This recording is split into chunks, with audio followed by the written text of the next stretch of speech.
और आइए दोस्तों, खुश रहना जरूरी है।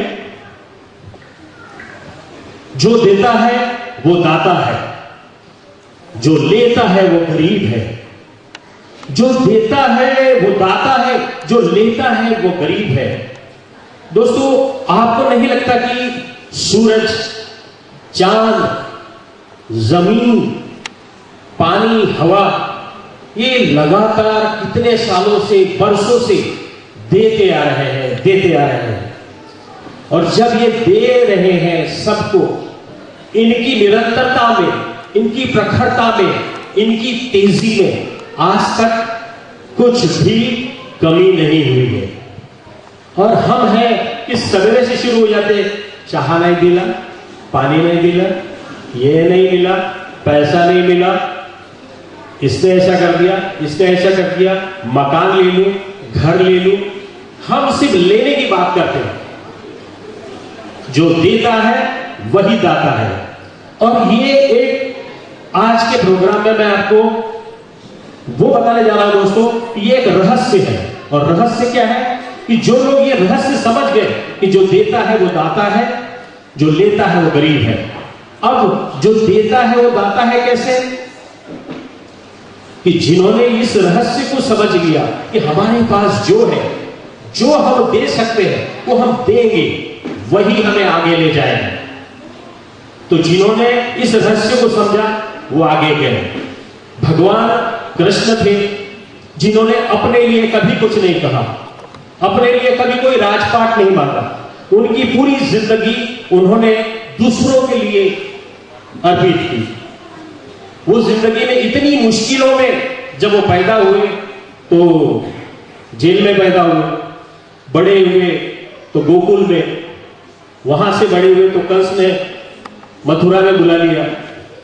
और वो उनके लाइफ की ऐसी ट्रेजेडी है दोस्तों कि जो उनके जिंदगी में मिला, जो उनके पास गया, जो बहुत पास में गया, वो फिर उससे दोबारा मिल नहीं पाया। जैसे कि राधा जी से वो मिले गोकुल में, लेकिन बाद में वो जिंदगी में फिर कभी राधा जी से मिल नहीं पाया। तो राधा जी उनको मानती थी, वो मानती थी, इसीलिए राधा के मंदिर भी बने। और कृष्ण के पहले ही उसका नाम आता है, राधा कृष्ण का मंदिर। जैसे राम भगवान थे, उन्होंने भी अपना पूरा सेक्रीफाइस किया। जैसे जैसे लोगों ने ये रहस्य समझा कि देते जाओ, अपने पास में जो इम्यूनिटी है, जो हमारे पास में है, वो हम देंगे। दोस्तों, गांधी जी आए थे लंगोट पे, अभी है सबके नोट पे। वो अपने मोटिवेशन, वो चाहते, पढ़े लिखे थे, अफ्रीका गए, वो चाहते तो दोस्तों बहुत सारे पैसा, धन कमा सकते थे।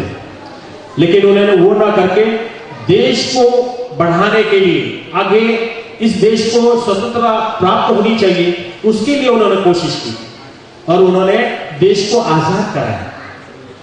तो वो समझ गए, जिन्होंने अपने लिए कुछ नहीं रखा, अल्लाह जाने, कुछ नहीं रखा अपने लिए, छोटी सी 8x10 की खोली में रहता। तो जो देता है वो दाता है, जो लेता है वो गरीब है। अब दोस्तों, हम सब कुदरत के कानून से जुड़े हुए हैं दोस्तों। अब आप देख रहे हैं कि ये है गॉड, उसके नीचे है ये 3 फोटो। गॉड ने बनाया है जानवर, झाड़ और इंसान। अब झाड़ यानी कि वनस्पति लगातार वर्षों से, जब से ये इस यूनिवर्स का निर्माण हुआ है, तब से वो कुदरत से जुड़ी हुई है, कुदरत के हर काम से जुड़ी हुई है। झाड़ सब वैसे के वैसे खड़े हैं, सूरज आए, चांद आए, तूफान आए, हवा आए, पानी आए, लेकिन उन्होंने कोई अपने लिए कभी कोई मकान नहीं बनाया, वो ऐसे ही खड़े हैं। इसीलिए उनकी उम्र भी हमसे ज्यादा है। हम 70 से 100 में जयराम जी की कर जाते हैं और 5-5 हजार के झाड़ भी हैं जिनके 5000 साल पुराने भी हैं। वो इसलिए क्योंकि वो कुदरत से जुड़े। दूसरे हैं जानवर। अब जानवर जो है अपने खाने के लिए इधर उधर कहीं भी जाते, आज खाना नहीं मिला कल ट्राई करते, परसों ट्राई करते, लेकिन वो किसी मंदिर में जाके भगवान को बोलते नहीं है बहुत खुश हो रहे हैं, मेरे को खाना नहीं मिला तुमको बहुत खुश हो रहा है, ऐसा नहीं बोलते।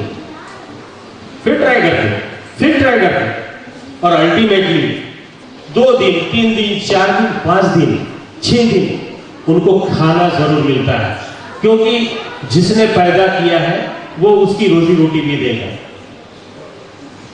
आज तक आपने कभी सुना है कि किसी चिड़िया ने सीमेंट का मकान बनाया किसी ने सीमेंट का मकान? कभी आपने सुना कि कोई शेर डेंटिस्ट के पास जाके बोला कि पीछे का अक्ल दाढ़ आने लिए बना, तो कढ़ाई चाहिए बना, दांत दुख रहा पीछे का? या आज तक किसी गधे ने बोला कि मुझे ब्लड प्रेशर है? या गाय ने कभी बोला है कि मेरे को डायबिटीज है? उसमें इम्यूनिटी है दोस्तों, उसमें वो सारी चीजें हैं जो अपने आप रिकवर करती है। सारी चीजें कुदरत के नियम सबके लिए बराबर है, झाड़ के लिए भी, जानवर के लिए भी और जानवर को भी। दोस्तों अगर आप गोलियां खा रहे हैं तो 7 दिन में, और नहीं खा रहे हैं तो भी वैसे भी आपके अंदर में वो सेल लिए है, उस सेल के लिए जो सेल आपके अंदर में है वो आपको क्योर कर सकते हैं, लेकिन फिर भी आप डॉक्टर के पास जाते हैं। अब आखिरी में है इंसान, उसका तो प्रॉब्लम ही प्रॉब्लम है। आज पैसा नहीं मिला तो प्रॉब्लम, आज ये नहीं मिला तो प्रॉब्लम, खाना नहीं मिला तो प्रॉब्लम, और शिकायत भी इतनी ज्यादा, हद से ज्यादा। एक भिखारी को खाना नहीं मिला, बार बार बोल रहा था हे भगवान मुझे खाना दे। 2 दिन हो गए, 3 दिन हो गए, खाना नहीं मिला। हे भगवान मुझे खाना दे, नहीं तो मुझे ऊपर ही उठा ले। और सच में भगवान ने उसकी सुन ली और 2 दूत नीचे आ गए। भाई कौन है आप? उसने बोला हम दूत हैं, तुमको ले जाने आए हैं। तुमने बोला ना कि मुझे ऊपर उठा लो, तो हम तुम्हें ऊपर उठा ले रहे हैं। हे भगवान अब गरीब मजाक भी नहीं कर सकता। भगवान के लिए भी बड़ी मुश्किल की बात आ गई। और कभी कभी हम लोग इतने ज्यादा, हमारे इंसान में इतने ज्यादा चालाक रहते हैं कि रास्ते से सवेरे से बोल रहा है एक आदमी कि 10 की नोट मिलेगी तो मैं 5 रुपए चढ़ाऊंगा, 10 की नोट मिलेगी तो 5 रुपए चढ़ाऊंगा, 10 की नोट मिलेंगी तो मैं भगवान को 5 रुपए चढ़ाऊंगा। और दोस्तों भगवान ने सोचा चलो आज मैं इसको कुछ ना कुछ दे दूं। उसको 5 का नोट मिल गया। नोट मिलने के बाद में देखता है, फिर ऊपर देखता है, वाह भगवान हमारे पे इतना भी विश्वास नहीं, 5 रुपए पहले काट लिए गए। तो इंसान वो चीज है, चैरिटी में बिलीव ही नहीं करता। एक आदमी था जो रोज चिट्ठी लिखता था भगवान को, हे भगवान मुझे 100 रुपए दे दे, मुझे 200 रुपए दे दे, मुझे 100 रुपए दे दे। अब रोज चिट्ठी लिखता था। अब वो चिट्ठी दोस्तों, वो चिट्ठी जाके पहुंची एक पोस्टमैन के पास। अब वो 1 चिट्ठी, 2 चिट्ठी, 3 चिट्ठी, अब 20 चिट्ठी हो गई। अब खुदा ना खास्ता वो पोस्टमैन को दया ये देखता है कि भाई रोज 100 रुपए मांग रहा, बहुत मुश्किल में है, बहुत 100 रुपए मांग रहा। अब इन बिटवीन उसका प्रमोशन भी हो गया, तो उसने सोचा चलो ये 100 रुपए मांग रहा है तो इसको कुछ देना चाहिए। तो उसने इन्वेलप में 50 रुपए डाल के उसके घर पे छोड़ दिया।